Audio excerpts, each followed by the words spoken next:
Olá você, Eureka no Ar, seja muito bem-vinda, seja muito bem-vindo. 20 anos em favor da educação brasileira. Obrigado por você que está conosco, nos acompanhe. Entre no canalzinho do YouTube, Instituto Educacional Eureka. Dê uma olhadinha nos programas que estão ali disponíveis. Se você quer assistir a outros programas, acompanhe pelo canal do YouTube, faça a sua inscrição, ative a sinetinha e receba as notificações. O programa de hoje, especialíssimo. Hoje é a voz de um autor. Antes de um autor, um jornalista. Junto com o jornalismo, a advocacia. Mais do que isso, um profissional da educação. Quero saudar o professor Jorge Bernardi.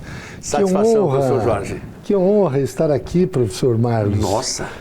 Muitos convites o senhor me fez e hoje deu certo nós podermos participar do Eureka no Ar. 20 anos, professor Jorge. E que é transmitido também pelos nossos canais aqui da Uninter. Exatamente, isso mesmo. Todos os canais 13.1, 2, 3, 4.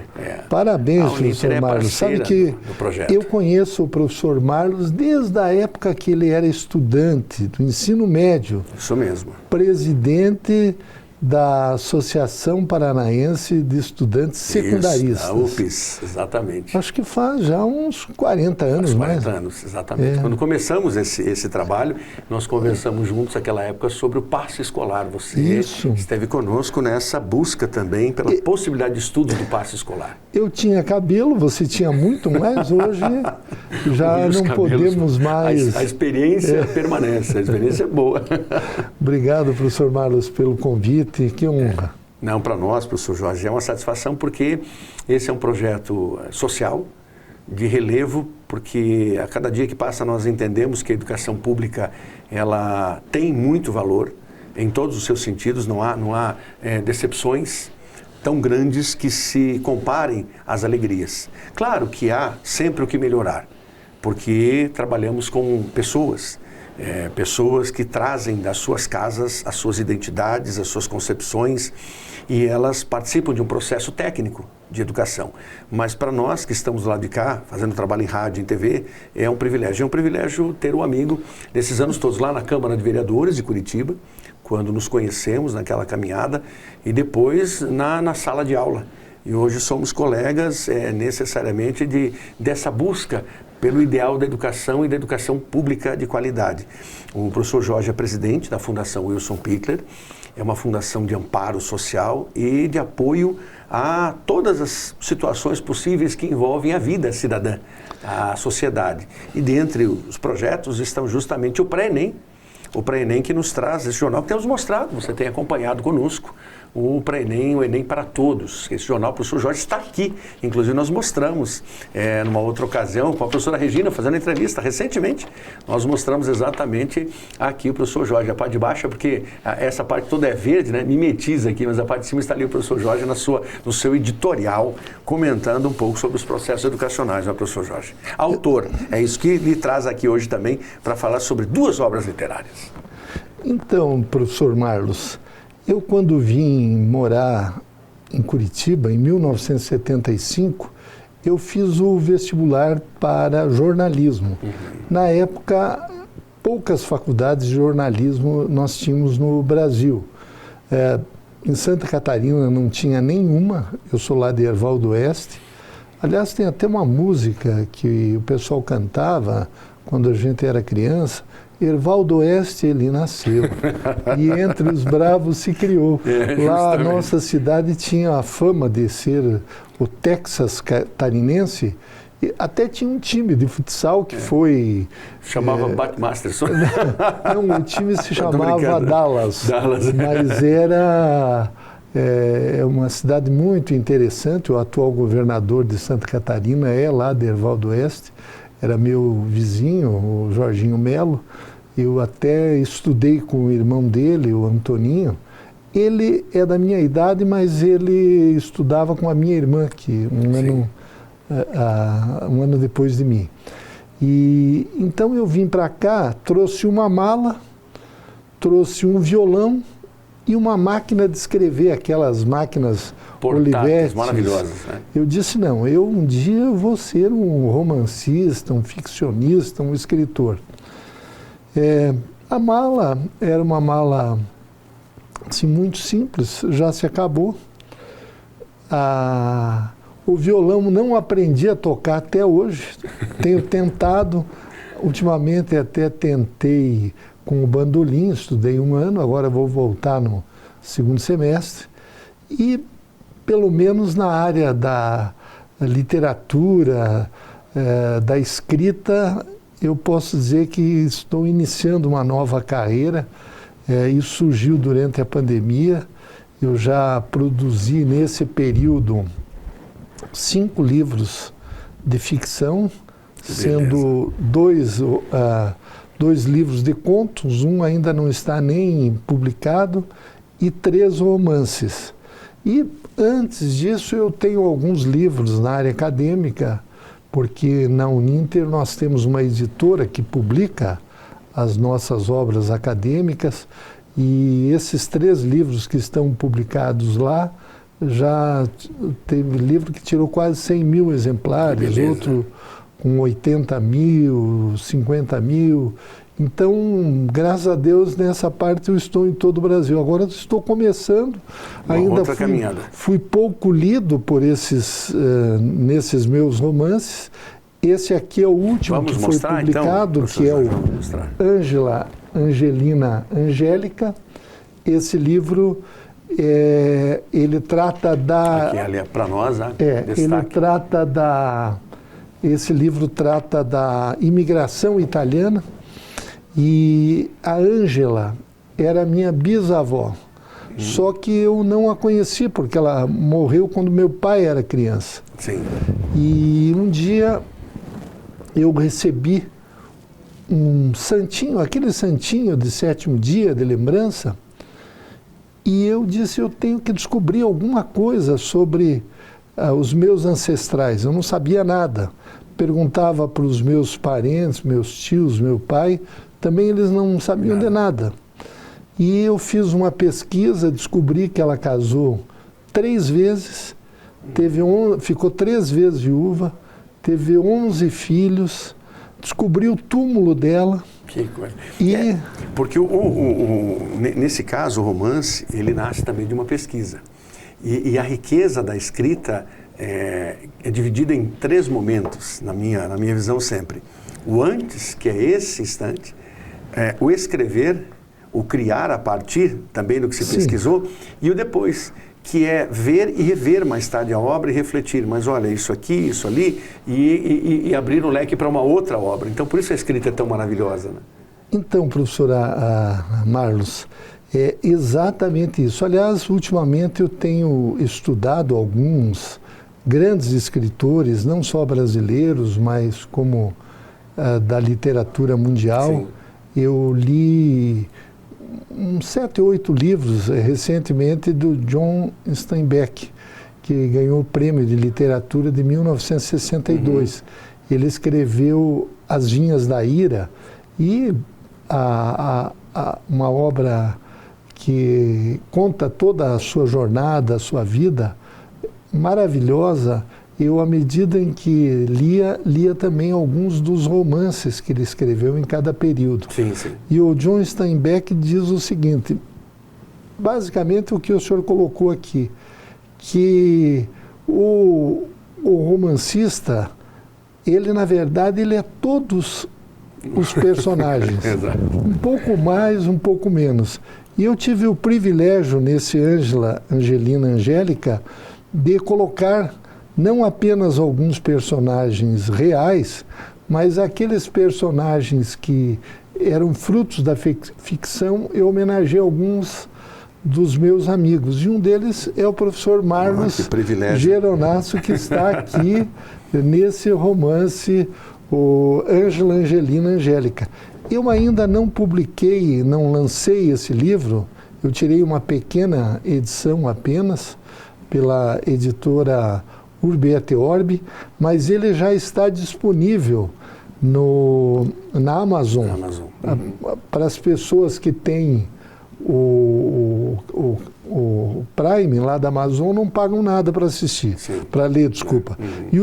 E os demais, eu acho que é R$7, R$8 para ter baixar. acesso à obra.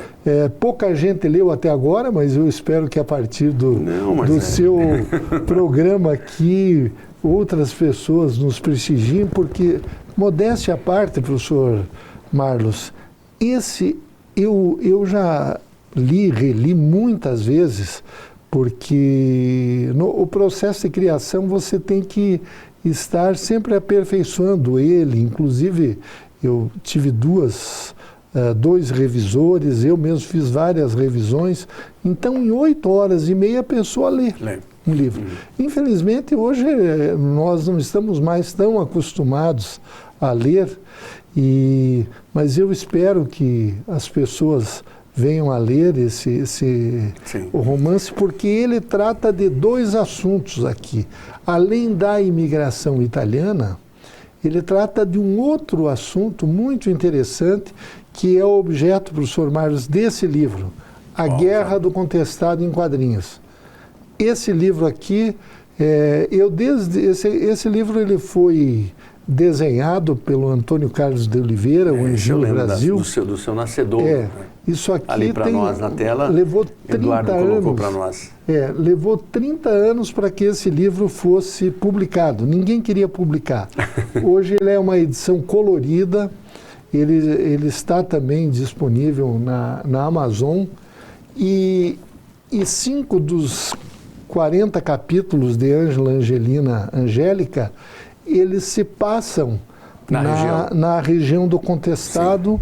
E eu conto, digamos assim, o personagem conta aspectos importantes da Guerra do Contestado, porque a Ângela perdeu um filho no Contestado e um neto na Segunda Guerra Mundial, na Itália. Sim, você veja que destino reservou. Lá e cá. A personagem. Então, é uma coisa assim muito interessante você escrever um romance, professor Marlos, porque você vive. Eu levei 9 meses escrevendo esse romance. Sim. Parecia que os personagens chegavam até mim e diziam, olha, faça isso, escreva aquilo. Eu quero fazer isso, eu estou fazendo aquilo. Não foi psicografado, mas é que você se envolve tanto na história. Eu mesmo, como disse no início, eu pesquisei muito como vieram os nossos ancestrais da Itália. Aliás, eles vieram numa situação de muita miséria, muita pobreza. Você também, Geronasso, é descendente de italianos e sabe que depois da unificação da Itália, a situação econômica, principalmente do norte da Itália, era muito difícil. Então, no período de 25 anos, e esse ano nós estamos comemorando 150 anos do início da imigração italiana. Sim. Na verdade, no Rio Grande do Sul, Santa Catarina, Paraná, São Paulo, ele começou a partir de 1875. Exatamente. Mas teve um navio, La Sofia, que veio em fevereiro de 1874 e trouxe quase 400 italianos para o Espírito Santo. Então você veja, essa história, né? Exatamente.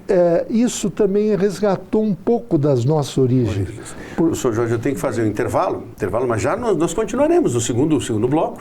Para você que está nos acompanhando, você está com o programa Eureka. Hoje o nosso convidado especial é o professor Jorge Bernardi. O professor Jorge Bernardi é jornalista, advogado, vice-reitor do Centro Universitário Internacional Uniter, presidente da Fundação Wilson Pickler, e hoje ele fala como autor aqui, como escritor, dentro dessas 2 obras que ele trouxe, das várias obras possíveis, mas ele está comentando as 2. Daqui a pouquinho já voltamos para falar novamente sobre romance e para aprofundar um pouquinho mais a questão do contestado em quadrinhos, para você que está nos acompanhando agora. Então o intervalo é rapidíssimo, nós já voltamos para o segundo bloco do programa Eureka de hoje.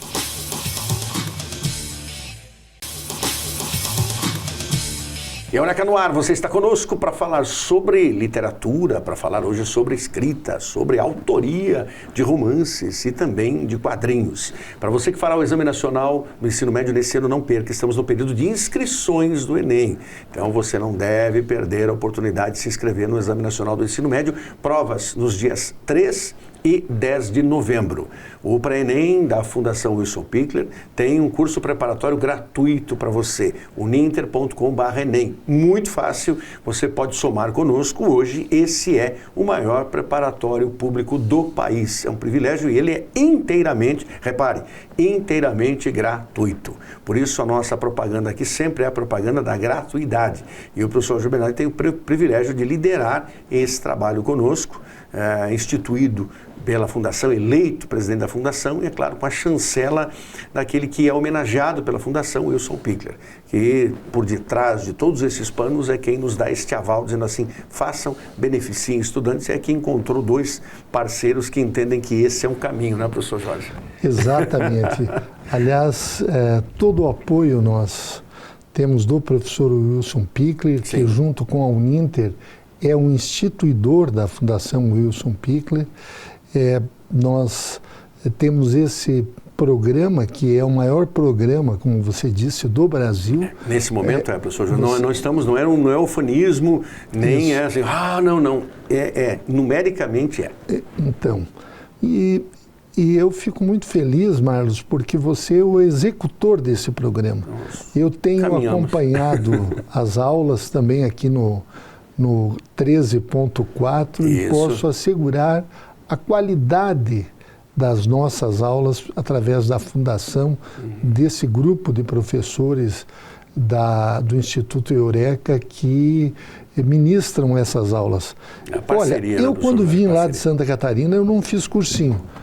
Até achei que teria dificuldade de passar na época, porque eram só 30 vagas para o curso de jornalismo. Comunicação social, mas eram três habilitações. E daí, quando saiu o resultado, eu fiquei assim em estado de graça, porque tinha lá, sei lá, uns 300, 400 candidatos, e na lista do jornal eu fui o terceiro colocado.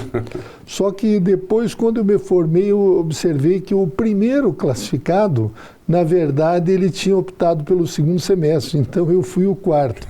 Mas mesmo assim foi uma classificação honrosa, né? Professor Jorge, nós falamos no finalzinho do primeiro bloco sobre o romance e essa situação de como autor também ter sido influenciado pela própria obra.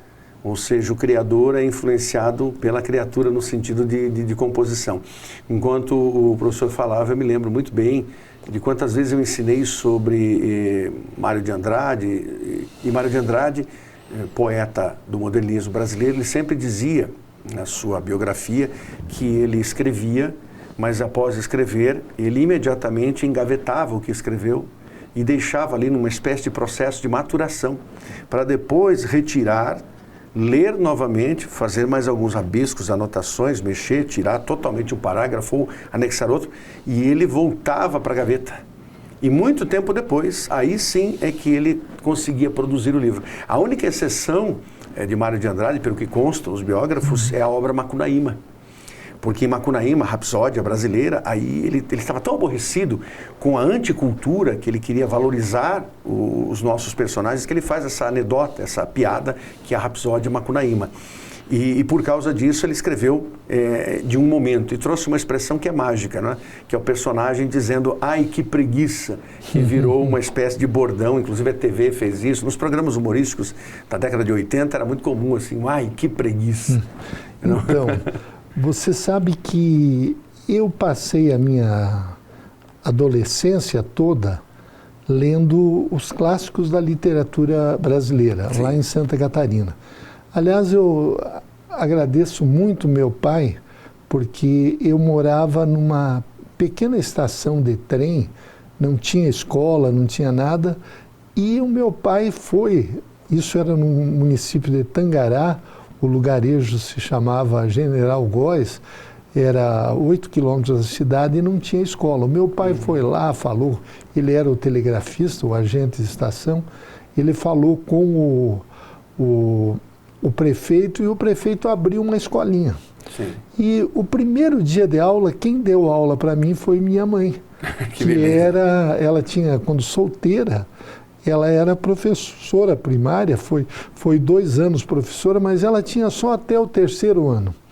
E a professora que veio depois dar aula para nós, que era uma mocinha, tinha uns 17, 18 anos, Wanda, ela, quando eu terminei minha tese de doutorado, eu dediquei a minha mãe e a ela.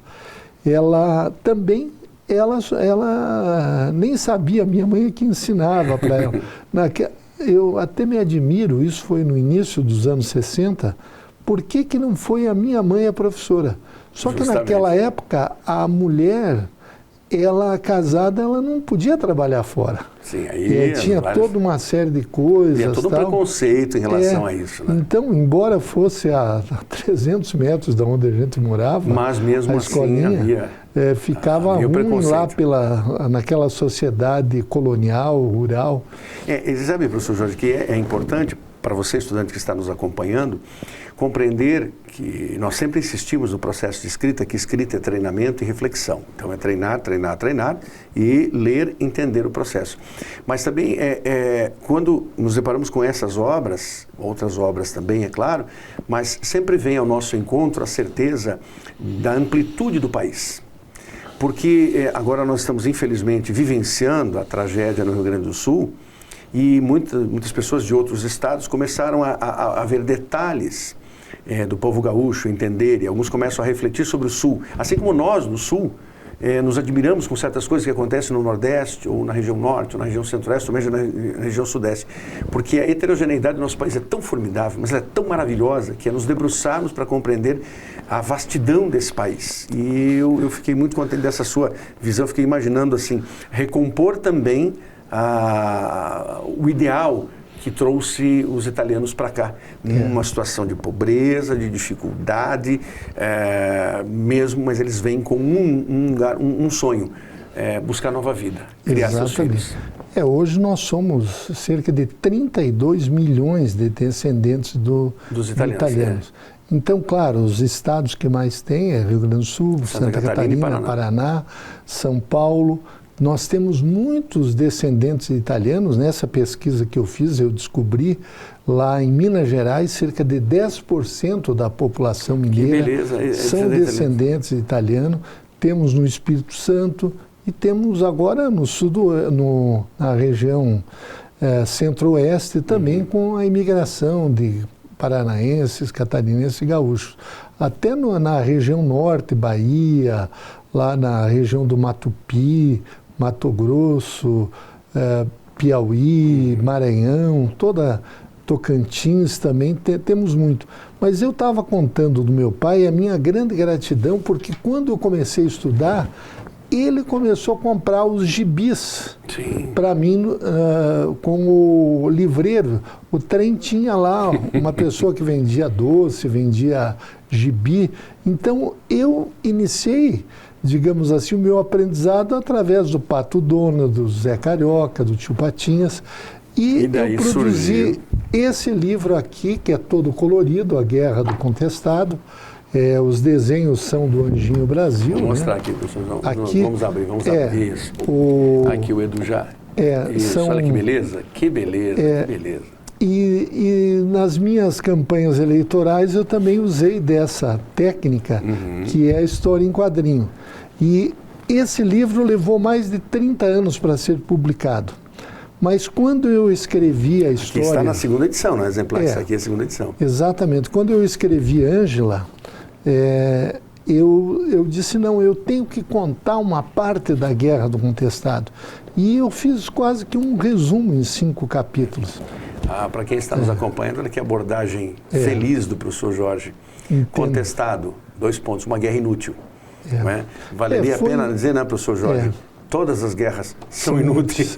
Exatamente. Todas as guerras são inúteis. Então, professor Marlos, aqui nesse livro, aqui no Ângela, Angelina, Angélica, que eu levei 9 meses, ele é um pouco volumoso. Quero ver quantas páginas deu aqui no impresso. Deu 345, mas vale a pena as pessoas lerem. Sim. Por quê? Porque aqui conta um pouco da história do Brasil, pelo menos nesse período de 100 anos, das revoluções gaúchas. Nós tivemos, por exemplo, a proclamação da República, que quando os nossos ancestrais, muitos deles vieram, aqui era um império. Sim. Aliás, a nossa personagem Ângela, ela foi instalada na última colônia agrícola do Império, que foi em Antônio Prado, no Rio Grande do Sul. Depois eu conto um pouco também na vida da personagem, da colonização do oeste catarinense, do meio oeste, onde aconteceu relevante. A Guerra do Contestado. E ali, você sabe que eu, quando vim para Curitiba fazer o vestibular, em 75, eu tinha 18 anos. Eu praticamente não sabia nada do Contestado, porque era escondida aquela história. Exatamente. A cidade... E aí vale muito a pena, professor Jorge, para o estudante que está nos acompanhando, colega professor, professora, entender essa temática, Contestado. Exatamente. Então, naquela época, não se falava nisso. Aliás, se escondia. E a visão que tinha daqueles camponeses que lutaram pelas suas terras, lutaram pela sua vida, porque eles foram expulsos. Sim. Quando foi construída a ferrovia em Santa Catarina, São Paulo, Rio Grande, naquele trecho, ali o governo deu 15 quilômetros de cada lado da ferrovia para a companhia americana, a Lambert e a Brasil Railway. E expulsaram as pessoas que tinham... Vai embora, não... Elas tinham... Muitos tinham diploma, tinham... Da posse da terra documentos mesmo. da época do Império. Sim. Eu, quando fui lançar a Guerra do Contestado em quadrinhos, eu consegui publicar quando você fez 100 anos da guerra. Beleza, até publiquei. Quando eu fui publicar, eu descobri, por exemplo, que... Eu fiz um lançamento lá em Caçador e veio uma pessoa e disse, olha, o meu bisavô é um daqueles que foi expulso. Então, nós tínhamos... me contou isso. Ele se sente representado na obra. Exatamente. Então, como você disse, a literatura, embora hoje, com todas essas mídias que nós temos, professor Marlos, mas a literatura ainda é... Eu não sei, eu acho assim, a leitura, principalmente do romance, do livro, ele tem um valor extraordinário nesse... Faz viajar, né, professor? Exatamente nesse mundo. A nossa viagem agora é terminar o programa. Conversa boa, passa rápido, né, professor Jorge? Muito obrigado. Fica esse convite para o amigo retornar com outras obras e para falar também um pouquinho sobre o trabalho da Fundação Wilson Pickler. Por quê? Porque é um trabalho de apoio social. Então, você que está conosco. Professor Jorge, muito obrigado. Eu quero presenteá-los com esses 2 volumes, obrigado, professor Marlos, os 2, e agradecer muito a oportunidade de estar aqui. Para nós é um privilégio. No Eureka no Ar. Muito obrigado. Obrigado, professor Jorge. Prazer, hein? Muito grato. Obrigado. Você continua conosco, continua com a programação e a Eureka volta diariamente. Você também nos acompanha em rádio, todas as manhãs, 5 para 7 da manhã. Lá estão os 4 mosqueteiros, Laércio, este que vos fala, Oswaldo e Toniolo, pela ordem alfabética, os 4 mosqueteiros conversando sobre educação e pelas TVs, aqui pela Educativa e também pelas várias emissoras, pela TV 13.4 da Fundação Wilson Pickler, pela ISTV, pela TV Profissão. Muito obrigado pela companhia, um grande abraço e até a próxima.